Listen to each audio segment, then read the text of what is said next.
1979 Iran വിപ്ലവകാലത്ത് US embassy ഉപരോധത്തെ അനുസ്മരിച്ച് ടെഹ്റാനിൽ പടുകൂറ്റൻ rally. Iran ഭരണകൂടമാണ് വിപ്ലവത്തിന്റെ 35ാം വാർഷികത്തിൽ rally സംഘടിപ്പിച്ചത്. പതിനായിരക്കണക്കിന് ഇറാനികളാണ് തെഹ്റാനിലെ റാലിയിൽ പങ്കെടുത്തത്. ഷായുടെ ഭരണകൂടത്തിന് അമേരിക്ക നൽകിയ പിന്തുണയിൽ പ്രതിഷേധിച്ചാണ് ഇറാൻ വിപ്ലവകാരികൾ അമേരിക്കൻ എംബസി ഉപരോധിച്ചത്. പ്രകടനത്തിനിടെ അമേരിക്കയുടെയും ബ്രിട്ടന്റെയും പതാകകൾ പ്രകടനക്കാർ കത്തിച്ചു. അമേരിക്കൻ വിരുദ്ധ മുദ്രാവാക്യങ്ങളും മുഴക്കി. ഇറാന്റെ ആണവ നയത്തോടും ആണവ പ്രശ്നം പരിഹരിക്കാനുള്ള ശ്രമത്തിൽ ഹസൻ റുഹാനി ഭരണകൂടത്തോടും പ്രകടനക്കാർ പിന്തുണ പ്രഖ്യാപിച്ചു.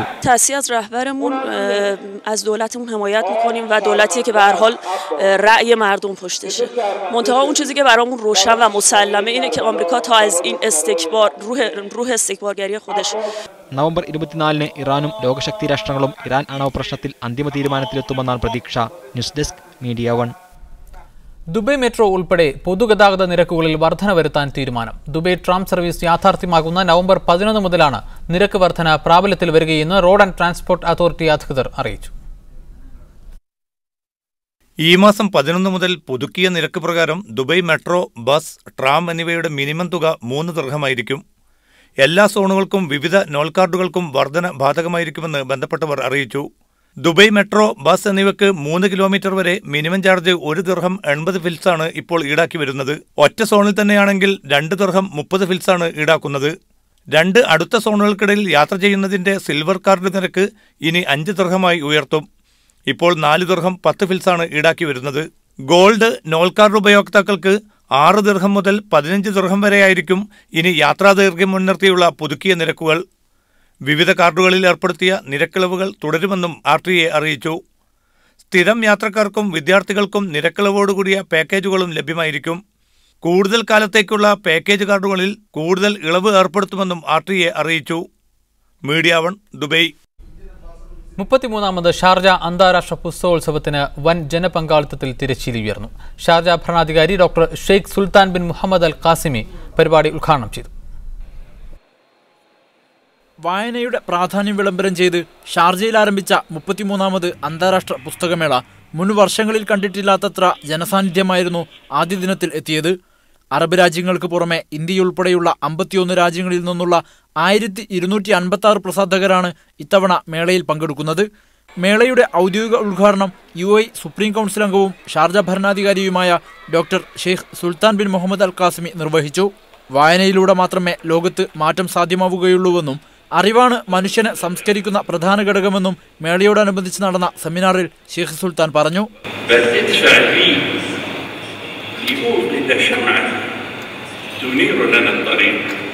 ലോകത്തെ വിവിധ രാജ്യങ്ങളിൽ നിന്നുള്ള വ്യത്യസ്ത പ്രസാധകർക്കും എഴുത്തുകാർക്കുമുള്ള പുരസ്കാര സമർപ്പണവും ഷെയ്ഖ് സുൽത്താൻ നിർവഹിച്ചു. മലയാളികൾ ഉൾപ്പെടെ ഇന്ത്യൻ സമൂഹത്തിന്റെ വർദ്ധിച്ച പങ്കാളിത്തം പുസ്തകമേളയെ കൂടുതൽ സജീവമാക്കിയെന്ന് മേളയുടെ എക്സ്റ്റേണൽ അഫയേഴ്സ് എക്സിക്യൂട്ടീവ് മോഹൻകുമാർ പറഞ്ഞു.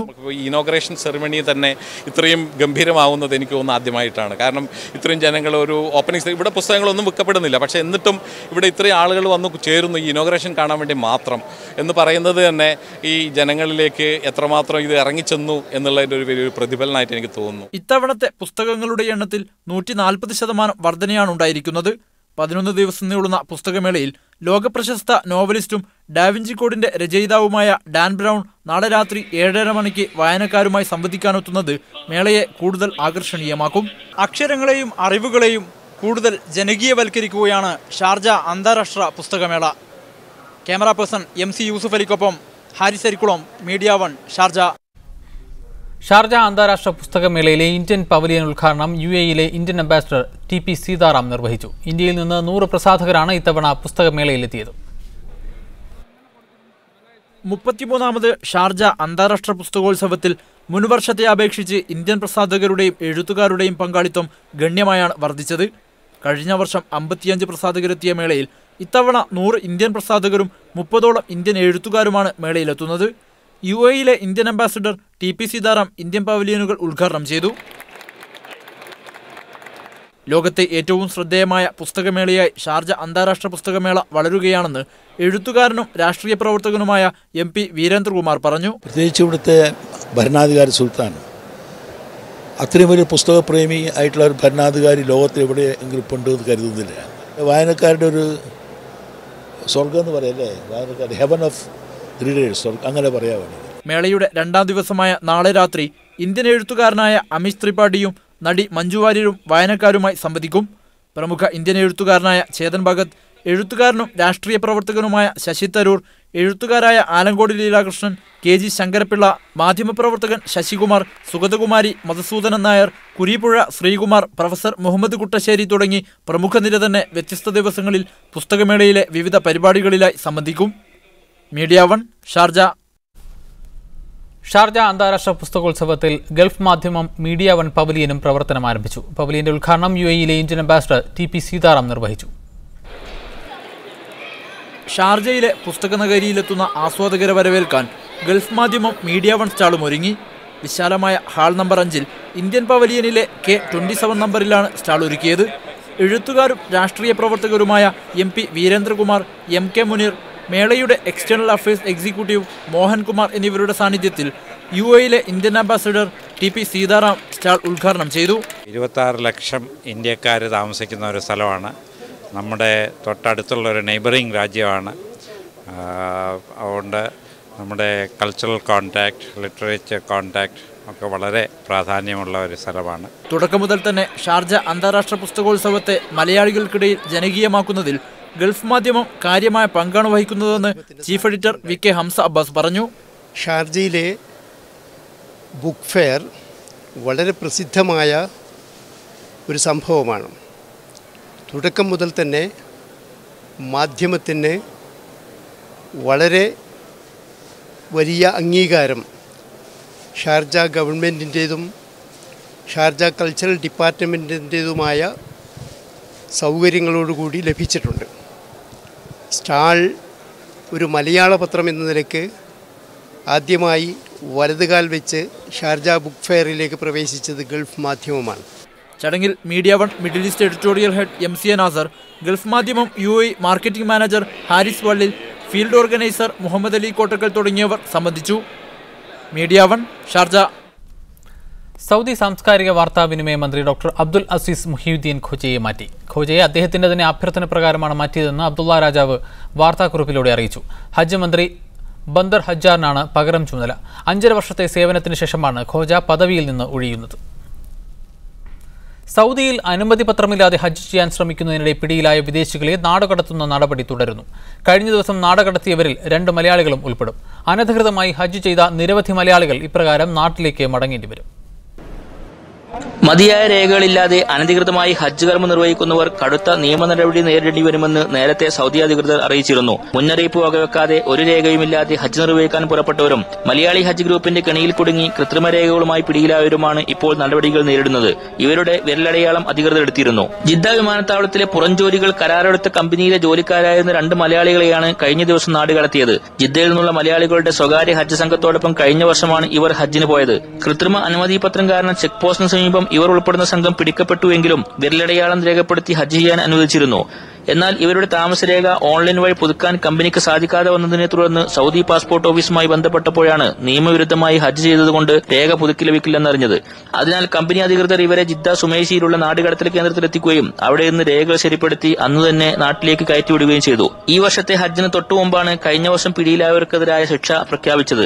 അവധി കഴിഞ്ഞ് നാട്ടിൽ നിന്നും വരുന്ന ഈ പട്ടികയിലുള്ളവരെ വിമാനത്താവളത്തിൽ വെച്ച് തന്നെ പിടികൂടി നാട്ടിലേക്ക് തിരിച്ചയക്കുകയാണ് ചെയ്യുന്നത്. ഇപ്രകാരം കഴിഞ്ഞ വർഷവും ഈ വർഷവും അനധികൃതമായി ഹജ്ജ് ചെയ്ത നിരവധി മലയാളികളുടെ വിരലടയാളം രേഖപ്പെടുത്തിയതായാണ് വിവരം. ഇവരെല്ലാം നടപടിക്ക് വിധേയരായി ഉടൻ സൗദി വിടേണ്ടി വരും. Sadiq Ali Thavur, media 1, Jeddah. News Middle East തുടരുന്നു. 20-ാം നൂറ്റാണ്ടിലെ ഏറ്റവും ശ്രദ്ധേയമായ കായിക മത്സരമെന്ന് വിശേഷിപ്പിക്കപ്പെടുന്നതാണ് 1974-ലെ Cassius Clay George Foreman boxing മത്സരം. അന്നത്തെ ലോക ചാമ്പ്യനായിരുന്ന ജോർജ് ഫോർമാനെ 8-ാം റൗണ്ടിൽ ഇടിച്ചു തോൽപ്പിച്ച് ചാമ്പ്യൻ പട്ടം നേടിയ കാഷ്യസ് ക്ലേ പിന്നീട് മതം മാറി മുഹമ്മദ് അലിയായി. ഇന്ന് പാകിസ്ഥാൻ രോഗത്തിന്റെ പിടിയിലായ മുഹമ്മദ് അലിയെ ഓർക്കുന്നു ജോർജ് ഫ്രീമാൻ. കാനനഗർജനം എന്ന പേരിൽ പിന്നീട് അറിയപ്പെട്ട ആ മത്സരത്തിന്റെ 40-ാം വാർഷികമായിരുന്നു കഴിഞ്ഞ ഒക്ടോബർ 30. ദോഹയിൽ ഒരു പരിപാടിയിൽ പങ്കെടുക്കാനാണ് ജോർജ് ഫോർമാൻ ഖത്തറിൽ എത്തിയത്. താൻ എപ്പോഴും ആഗ്രഹിക്കുന്ന ഒരു സഹോദരൻ എന്നാണ് തന്റെ പഴയ എതിരാളിയെ ജോർജ് ഫോർമാൻ വിശേഷിപ്പിച്ചത്. അന്നത്തെ ആവേശോജ്വലമായ മത്സരത്തിന് ശേഷം രണ്ടുപേരും സുഹൃത്തുക്കളായി മാറി. കളിയിൽ നിന്ന് വിരമിച്ച ശേഷം ഇരുവരും കൂടുതൽ അടുത്തുവെന്നും ഫോർമാൻ പറയുന്നു.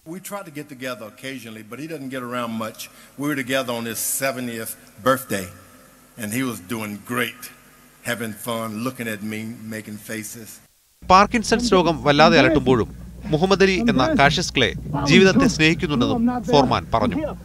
1964 സോണി ലിസ്റ്റനെ തോൽപ്പിച്ചാണ് കാഷ്യസ് ആദ്യമായി ലോക ബോക്സിംഗ് കിരീടം ചൂടുന്നത്.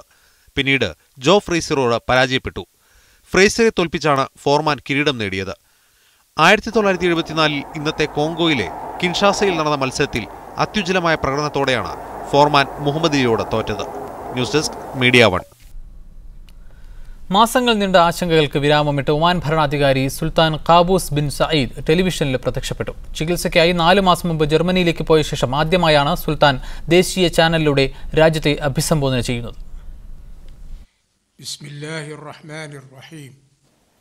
ഈ മാസം 18 നടക്കുന്ന ഒമാൻ ദേശീയ ദിനാഘോഷത്തിന് മുന്നോടിയായി ജനങ്ങൾക്ക് ആശംസ നേരാൻ ഇന്ന് രാവിലെയാണ് ഒമാൻ ഭരണാധികാരി സുൽത്താൻ ഖാബൂസ് ബിൻ സഈദ് ജർമ്മനിയിൽ നിന്ന് ഒമാൻ ദേശീയ ചാനലിൽ പ്രത്യക്ഷപ്പെട്ടത്. സുൽത്താന്റെ അസാന്നിധ്യത്തെക്കുറിച്ച് കിംവദന്തികൾ പ്രചരിക്കവെയാണ് അദ്ദേഹം രാജ്യത്തെ അഭിസംബോധന ചെയ്തത്. രാജ്യം ദേശീയ ദിനം ആഘോഷിക്കുമ്പോൾ തന്റെ സാന്നിധ്യമില്ലാതെ പോകുന്നത് ദൈവഹിതമാണ്. ആരോഗ്യത്തിൽ പുരോഗതിയുണ്ടെന്നും ചികിത്സ ഇനിയും തുടരേണ്ടി വരുമെന്നും സുൽത്താൻ അറിയിച്ചു.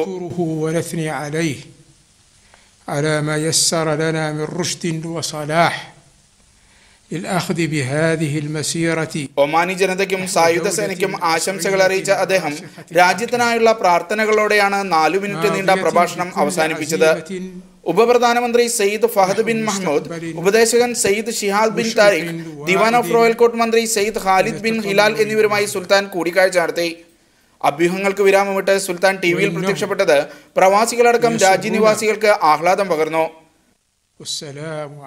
Shino Shamsuddin, media 1, Muscat.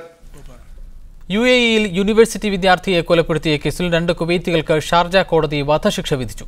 Sharjah യൂണിവേഴ്സിറ്റിയിൽ മുബാറക് മിഷ് അൽ മുബാറക് എന്ന 19-കാരനെ പീഡിപ്പിച്ച് കൊലപ്പെടുത്തിയതിനാണ് സഹപാഠികളായ പ്രതികളെ കോടതി തൂക്കിക്കൊല്ലാൻ വിധിച്ചത്. കഴിഞ്ഞ ഫെബ്രുവരിയിലാണ് കേസിനാസ്പദമായ സംഭവം. 20ഉം 19ഉം വയസ്സുള്ള പ്രതികൾ തുടർച്ചയായി 3 ദിവസം സഹപാഠിയെ പീഡിപ്പിക്കുകയായിരുന്നു. പീഡനത്തിൽ തലക്കും ശരീരഭാഗങ്ങളും ഗുരുതരമായി പരിക്കേറ്റ് രക്തം വാർന്ന് 3-ാം ദിവസം ഷാർജ ആശുപത്രിയിൽ യുവാവ് മരണപ്പെട്ടുവെന്നാണ് കേസ്. പ്രതികളിൽ ഒരാളുടെ ഫോണിൽ നിന്ന് ലഭിച്ച പീഡന ദൃശ്യങ്ങളാണ് കേസിൽ വഴിത്തിരിവായത്. സാമ്പത്തിക ഇടപാടുമായി ബന്ധപ്പെട്ട അഭിപ്രായ വ്യത്യാസമാണ് ആക്രമണത്തിലേക്കും തുടർന്ന് കൊലയിലേക്കും എത്തിച്ചതെന്ന് തെളിവെടുപ്പിനിടെ പ്രതികൾ പോലീസിനോട് സമ്മതിച്ചിരുന്നു. മോചനദ്രവ്യം സ്വീകരിച്ച് വധശിക്ഷ ഒഴിവാക്കി തരണമെന്ന പ്രതികളുടെ ആവശ്യം കൊല്ലപ്പെട്ട യുവാവിന്റെ ബന്ധുക്കൾ നിരസിച്ചതോടെയാണ് ഇരുവർക്കും കോടതി മരണം വിധിച്ചത്. Media 1, Kuwait city.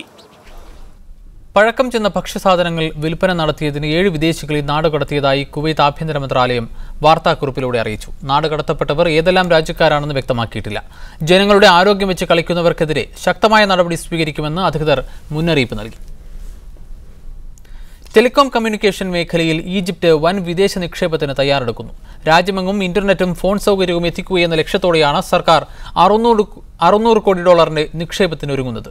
ഇന്ത്യയിലെ പ്രമുഖ ടെലികോം കമ്പനികളെയും ആഹ്ലാദിപ്പിക്കുന്ന തീരുമാനമാണിത്. രാഷ്ട്രീയ അസ്ഥിരതയും പ്രക്ഷോഭങ്ങളും സൈന്യത്തിന്റെ ഇടപെടലും നിമിത്തം ഈജിപ്തിലേക്കുള്ള വിദേശ നിക്ഷേപത്തിന്റെ വരവ് നിലച്ചിരുന്നു. ഇതോടെ രാജ്യത്തെ അടിസ്ഥാന സൗകര്യ വികസനങ്ങൾ അവതാളത്തിലായി. ഇതിന് അറുതി വരുത്തുക എന്ന ലക്ഷ്യത്തോടെയാണ് ടെലികോം മേഖലയിൽ ഈജിപ്ത് വിദേശ നിക്ഷേപത്തിന് തയ്യാറെടുക്കുന്നത്. രാജ്യത്തെല്ലായിടത്തും ബ്രോഡ്ബാൻഡ് ഇന്റർനെറ്റ് എത്തിക്കാനും 7 IT പാർക്കുകൾ സ്ഥാപിക്കാനും $600 കോടി നിക്ഷേപമാണ് പ്രതീക്ഷിക്കുന്നതെന്ന് ഈജിപ്ത് വിവര സാങ്കേതിക മന്ത്രി അറ്റഫ് ഹെൽമി പറഞ്ഞു. Technology and communication sector is one of the very competitive sectors when it comes to investment. And as part of building our new Egypt, a modern Egypt, ICT is a cornerstone to do that. വികസനത്തിനൊപ്പം രാജ്യത്തെ തൊഴിലില്ലായ്മ പരിഹരിക്കുമെന്ന ലക്ഷ്യവും പുതിയ തീരുമാനത്തിന് പിന്നിലുണ്ട്. ഇന്ത്യയിലെ പ്രമുഖ telecom കമ്പനികൾ Egypt സർക്കാരിന്റെ നിർദ്ദേശത്തോട് അനുകൂലമായി പ്രതികരിച്ചതായാണ് സൂചന. എയർടെൽ, റിലയൻസ് തുടങ്ങിയ കമ്പനികൾ നിലവിൽ വിവിധ രാജ്യങ്ങളിലെ ടെലികോം മേഖലകളിൽ പ്രവർത്തിക്കുന്നുണ്ട്. വോഡാഫോൺ ഈജിപ്ത്, എത്തിസലാത്ത് ഈജിപ്ത്, മൊബിനിൽ എന്നിവയാണ് ഈജിപ്തിലെ ടെലികോം ദാതാക്കൾ. News desk media 1.